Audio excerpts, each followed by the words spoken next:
윤동주의 별에는 밤의 일부입니다. 별 하나의 추억과 별 하나의 사랑과 별 하나의 쓸쓸함과. 사실 이렇게 빨리 읽으면 안 돼. 천천히 읽어야 돼. 별 하나의 동경과 별 하나의 시와 별 하나의 어머니. 왜 다르게 표시하냐고요? 별 하나에 떠오르는 생각들이 있는데 여기까지는 추상적이야. 그렇죠. 하지만 어머니는 어떻게? 구체적이야. 이건 어머니는 실체가 있어. 왜? 안 보여서 그냥 못 읽었어요. 어머니는 실체가 있어. 그러고 나니까 이제 갑자기 어때요? 수다스러워지죠. 그래서 또 요렇게 끊을 거예요. 요렇게 끊어서 뭐라고 써놓을 거냐면 윗부분까지는 시의 호흡이 느린 호흡. 밑에서부터는 시의 빠른 호흡. 괄호 열고 수다스러워. 요 정도의 말을 써놔봅시다. 어머니, 나는 별 하나의 아름다운 말을 한마디씩 불러봅니다. 소학교 때 책상을 같이 했던 아이들의 이름, 폐, 경, 옥, 이런 이국 소녀들의 이름, 벌써 아기 어머니가 된 계집애들의 이름, 가난한 이웃 사람들의 이름, 비둘기, 강아지, 토끼, 노새, 노루, 프랑시스 잠, 라이너 마리아 릴케 이런 시인의 이름을 불러봅니다. 포인트는 요거예요. 별 보면서 떠오르는 대상 중에 갑자기 어머니가 나오면서부터 시의 호흡이 달라졌다 이거야. 이거를 어떻게 분석하느냐 이거지. 그 면티로 닦아봐야 그거 닦이지도 않아. 자, 뒤로 전달. 윤동주야말로 별 하나를 또박또박 헤아리고 있다. 이름까지 붙여가면서. 그런데 잘 보라. 처음에는 제가 써드렸죠. 추억, 사랑, 쓸쓸함, 동경 같은 추상적인 어휘가 연결되더니 시를 거쳐서 어머니에 따르면 어조가 바뀝니다. 별 하나의 추억과 사랑과 쓸쓸함과 동경과 시를 연결할 때에는 어쩐지 멋과 여유가 느껴지는 듯 하더니 어머니를 되올리면서부터는 뭔가 홀린 듯이 정신을 차린 듯이 갑자기 수다를 떨기 시작합니다. 말하자면 처음에 별 하나는 낭만적이고 관념적인 이름과 개념을 부여하다가 어째저째 하다가 시로 이어지고 어머니를 호출합니다. 어머니를 불러놓고는 느낌이 달라지고 시가 사라집니다. 왜냐? 어머니처럼 강렬한 실감을 주는 육체가 어디 있겠습니까? 별에 대한 연상이 추상에서 구체로, 관념에서 육체로 이행해 가면서 시인은 어머니를 떠올린 순간부터 몸서리를 칩니다. 그렇게 한번 그리움의 물꼬가 터지자 연상은 폭포수에 가깝습니다. 더 이상 관념이 아니라 인격적 존재들이 기억 저편에서 쏟아져 나오는 겁니다. 이젠 거꾸로 별이 모자랄 지경입니다. 아까까지는 시행 하나하나의 이름을 붙이더니 어머니를 떠올리고부터는 호흡이 빨라지고 시행이 길어집니다. 토해내듯이 어머니에게 하나하나 전하고 싶습니다. 소학교 때부터 비둘기 노루 따위에 거쳐 릴케예까지 순결하고 순수하고 선한 존재들.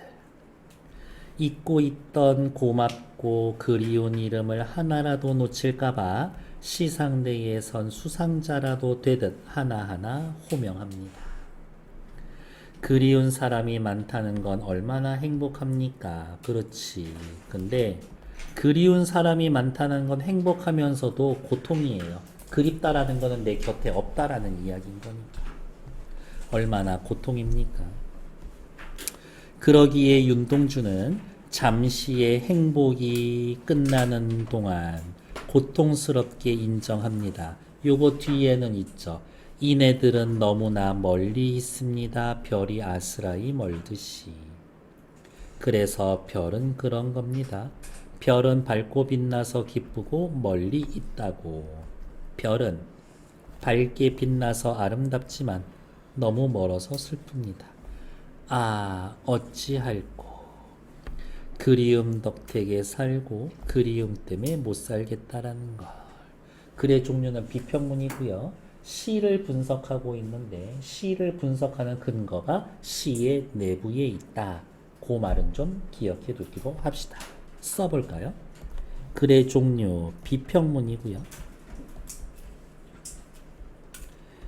시를 분석하고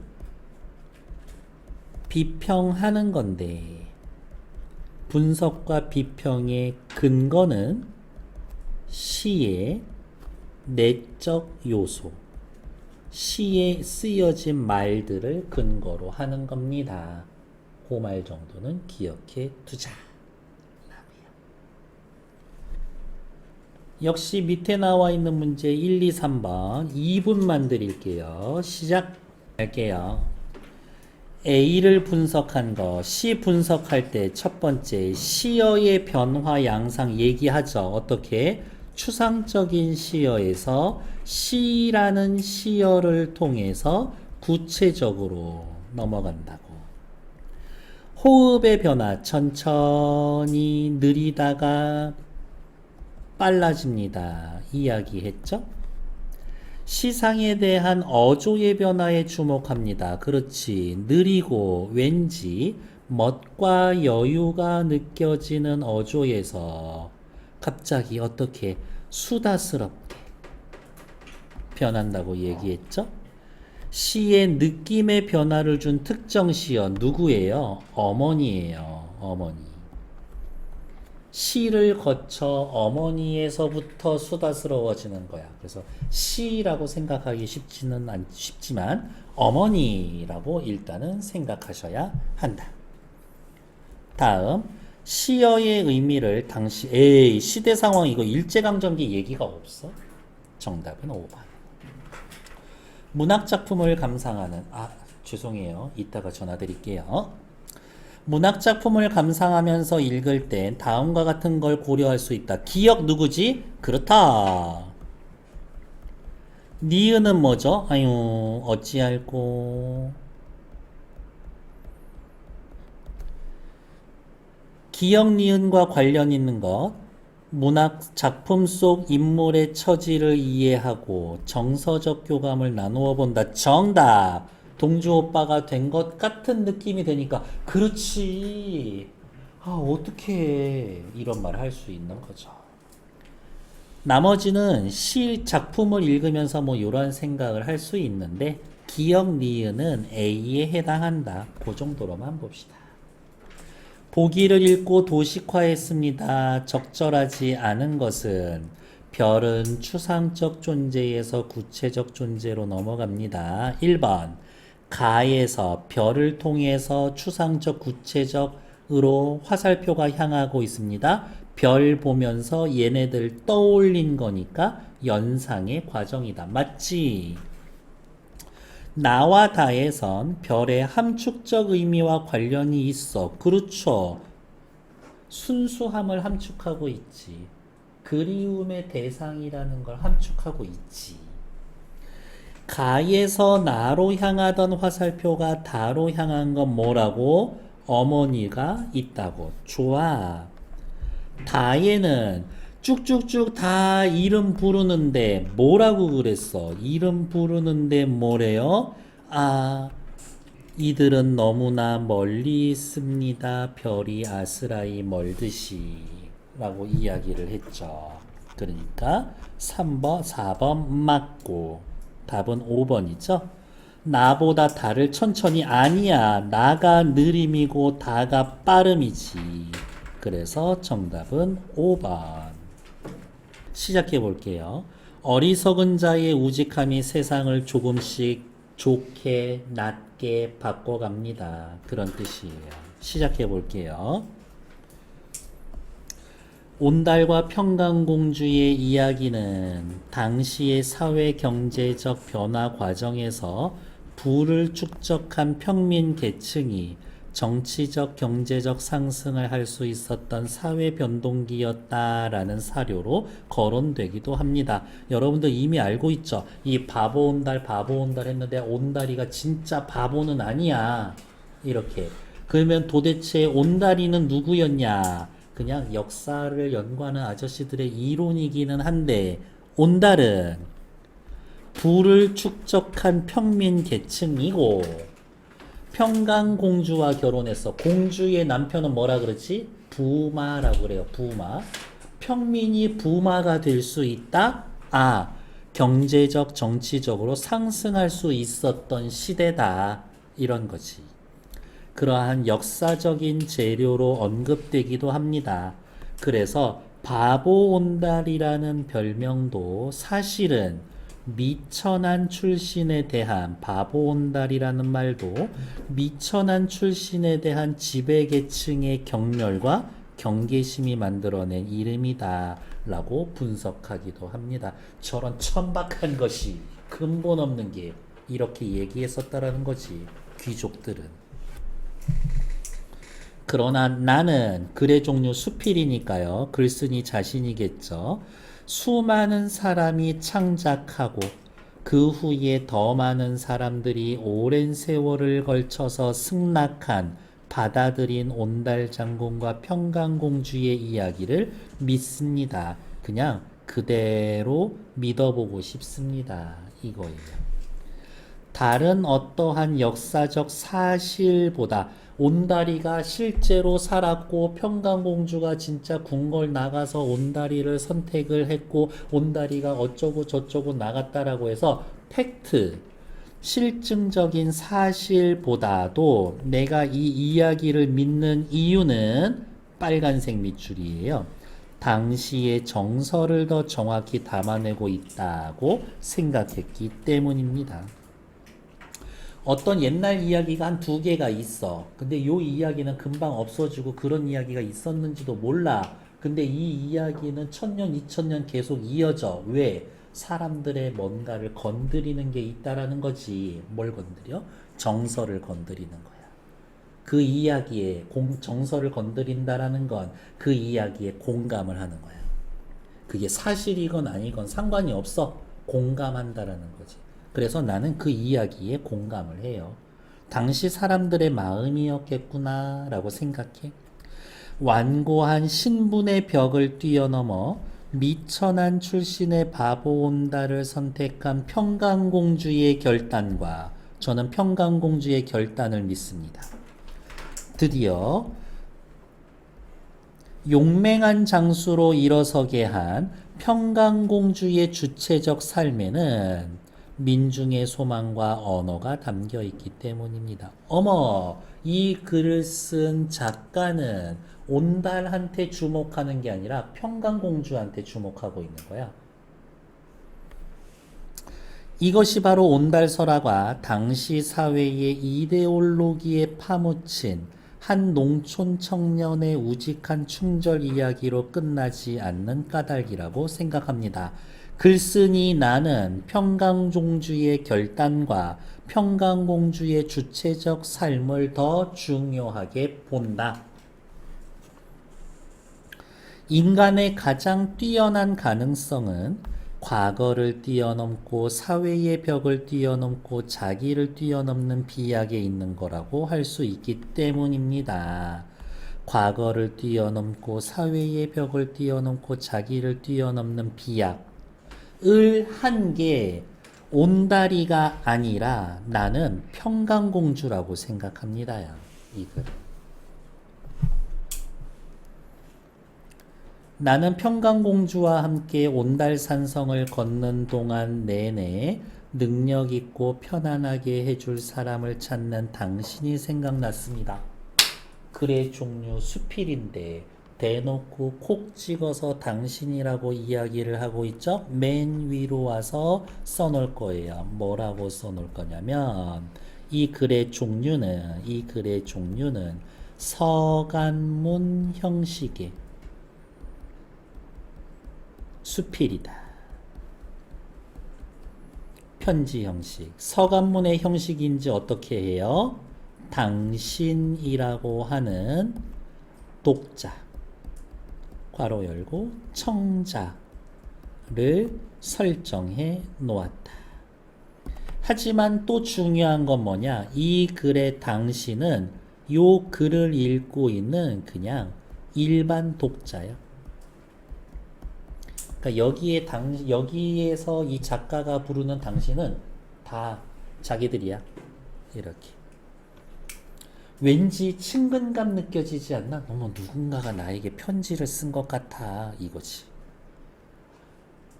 손편지 최근에 써본 적이 언제예요?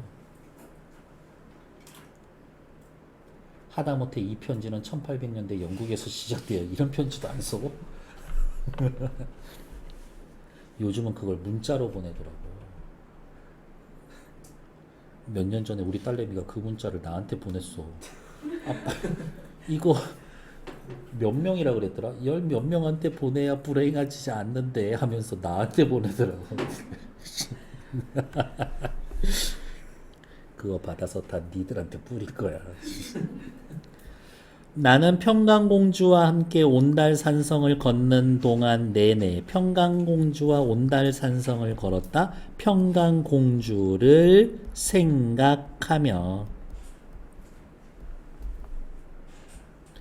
그 내내 능력 있고 편안하게 해줄 사람을 찾는 당신이 생각났습니다. 어머, 이 당신은 뭐야? 자신의 삶을 주체적으로 이끌어가는 사람이 아니라 나를 이끌어다 줄 좋은 남자 만날 당신을 떠올리고 있습니다. 여기에서의 당신은 어때요? 의존적이야. 자신의 삶에 대해서 소극적이야. 그런 사람을 뭐라고 그래요? 그런 꿈을 나 좋은 남자 만나야지 라는 것. 신데렐라의 꿈을 버리지 못하고 있는 당신이 안타까웠습니다. 때가 어느 때인데 자기 먹여줄 살려서 자기 이렇게 해줄 남자를 기다리고 있어. 그렇지 마. 안타깝게. 현대사회에서의 평가되는 능력이란 인간적 품성이 도외시된 경쟁적 능력입니다. 내가 봤을 때 현대사회에서 평가되는 능력은 인간적 품성이 도외시된 경쟁적 능력이더라고요. 현대사회에서 살아남으려면 인정 같은 건 없어. 이게 너무 안타깝더라고. 그것은 다른 사람의 낙오와 좌절 뒤에 얻을 수 있는 것. 한마디로 숨겨진 칼처럼 매우 비정한 겁니다. 현대사회는 너무 비정해요. 그러한 능력의 품속에 안주하려는 우리의 소망이 과연 어떤 실상을 갖는지 고민해야 합니다. 그거 진짜 맞는 건지 생각해야 합니다. 앞에 나와 있는 속도의 그 지문 있죠? 걔하고 같이 연결시키면 좋아. 이 지문. 당신은 기억할 겁니다. 세상 사람들을 현명한 사람과 어리석은 사람으로 분류할 수 있다고 당신은 말했습니다. 현명한 사람은 자기를 세상에 잘 맞추는 사람. 어리석은 사람은 세상을 자기에게 맞추려고 하는 사람. 자기를 세상에 맞추는 사람 옆에다가 쓸까? 쉬워. 세상을 자기에게 맞추는 거야? 어려워. 어쩌면 불가능해 보여. 그렇지. 그러나 역설적이게도 저는 이렇게 생각합니다. 어리석은 사람의 우직함으로 인하여 세상이 더 조금씩 나아지는 거라고 생각합니다. 이게 글 전체의 주제죠. 우직한 어리석음. 그것은 지혜와 현명함의 바탕이고 내용입니다. 어리석은 우직한 어리석음, 그것은 지혜와 현명함 그 자체인 겁니다. 우직한 어리석음이 지혜와 현명이다. 편안함, 그것은 경계해야 할 대상입니다. 글쓴이는 편안함 싫어해. 왜냐? 흐르지 않는 강물이니까요. 불편함, 우직한 어리석음이죠. 그것은 흐르는 강물입니다. 흐르는 강물은 수많은 소리와 풍경을 그 속에 담고 있는 추억의 물이고요. 무언가를 희망하는 잠들지 않는 물이니까요. 세상을 바꾸는 건 우직한 어리석음입니다. 근데 저는 우직한 어리석음이 이렇게 빨간 거라고 생각해요. 당신은 평강공주의 삶이, 글쓴이가 얘기했잖아요. 평강공주는 주체적인 여자였어. 너 평강공주처럼 살아야 돼 라고 했더니 당신이 말대꾸했지. 그러면 평강이 지가 출세하지 왜 남편 출세시키고 뒤에서 옆에 같이 있어? 라고 얘기를 했었던 거예요. 당신 평강공주의 삶이 남편의 입신이라는 가부장적 한계를 뛰어넘지 못한 거라고 했습니다만, 제가 이야기하는 산다는 건 살리는 겁니다. 살림, 살게 하는 겁니다. 그러니까 남편을 그렇게 입신양명 시킨 것 자체가 남편 뒤에 숨고 남편이 출세해야 돼, 집에선 남자가 성공해야 돼, 얘 굴복한 게 아니라 내가 남편 만들었어. 그 측면을 본다라고. 당신은 자신이 공주가 아니기 때문에 평강공주가 될 수 없다라고 했지만, 솔직히 평강이 따지면 금수저잖아요. 나랑 출발점이 달라 라고 했더니, 아니에요. 살린다라는 건 뜻을 살리는 겁니다. 당신의 뜻을 살리면 돼요. 당신 자리에서. 세속적 성취와 상관이 없습니다. 그런 점에서 나는 평강공주의 이야기는 다시 빨간색 체크, 사랑의 메시지가 아니라 사랑을 뛰어넘는 삶의 메시지라고 생각합니다. 언젠가 이산성에 올라와서 제가 말한 평강공주의 삶이 어떤 건지 한번 떠올려 보세요. 이거지. 옆에 같이 풀게요. 여러분들을 조금이라도 일찍 보내드리겠다라고 하는 저의 의지. 1번 기억. 온달과 평강공주에 대해서 당대의 민중의 정서와 소망이 있어. 입에서 입으로 통해 전승됐고, 미천한 출신 바보 온달을 선택한 평강의 주체적인 삶이 있지. 바보 온달은 지배계층의 경계심이야. 5번 틀리죠. 지배체제의 붕괴? 붕괴는 아니야. 신분 이동이 자유로워졌어? 그런 것도 아니야. 사실은 이런 케이스가 처음 등장한 거야. 특이한 거지. 그것만으로도 좀 위대하지 않은가? 이거지. 아무나 막 그렇게 편민이 귀족되고 왕족되고 그런 건 아니야. 5번 글쓴이와 인터뷰를 했습니다. 답변으로 적절하지 않은 것. 온달설화의 교훈은 뭐라고 생각하십니까? 자신의 신분에 구애받지 않고 충절을 지켜나가는 온달의 모습에서 배울 게 많다고. 아니야. 이 글의 글쓴이는 누구를 주인공으로 하고 있어? 평강이야. 평강이한테 배울 게 많다고 생각합니다지. 가 틀려. 이렇게. 그러면 고칠까요? 쭉 지우고 뭐라고? 간단히 씁시다. 주체적 삶을 산 평강공주의 모습에서 배울 게 많다고 봅니다. 이렇게 가야지. 경쟁적 능력을 부정적으로 평가하셨는데 이유는 경쟁적 능력은 다른 사람의 낙오와 좌절 이후에 얻는 비정한 거라서요. 대놓고 얘기 있었죠? 어리석은 사람은 왜 높이 평가하셨습니까? 어리석은 사람이 세상을 조금씩 나은 방향으로 변화시키니까요. 편안함보다 불편함을 택해야 하는 이유는 뭡니까? 편안함은 흐르지 않는 강물, 정체된 것. 불편함은 흐르는 강물, 추억과 희망이 있으니까요. 어떤 사람들은 평강공주가 남편의 출세라는 가부장적 한계에 내몰렸다고 생각하는데 어떻게 생각하십니까? 꼭 그렇지는 않습니다. 세속적 성취와 상관이 없는 거지만 그녀는 뜻을 살린 겁니다. 자신의 의지를 살린 겁니다. 그래서 틀린 건 1번. 이 글을 읽고 좋아, 나도 주체적으로 살아야 되겠어. 편지 형식이라서 친근하더라고. 아, 이기기만 해야 했다라고 생각했는데 다시 한번 생각해 봤어. 나는 다른 사람의 눈물 위에 서 있는 건 아닌가. 세상을 바꿔 나가기 위해서 우직하게 노력하면서 살아야겠다고 생각했어.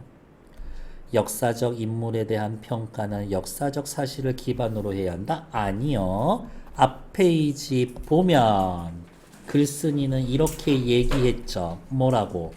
다른 어떠한 역사적 사실보다 정서를 더 정확히 담아내고 있다고 생각해. 그래서 이 이야기를 믿는 거예요. 라고 했었죠. 틀린 건 5번. 오케이. 수고하셨고.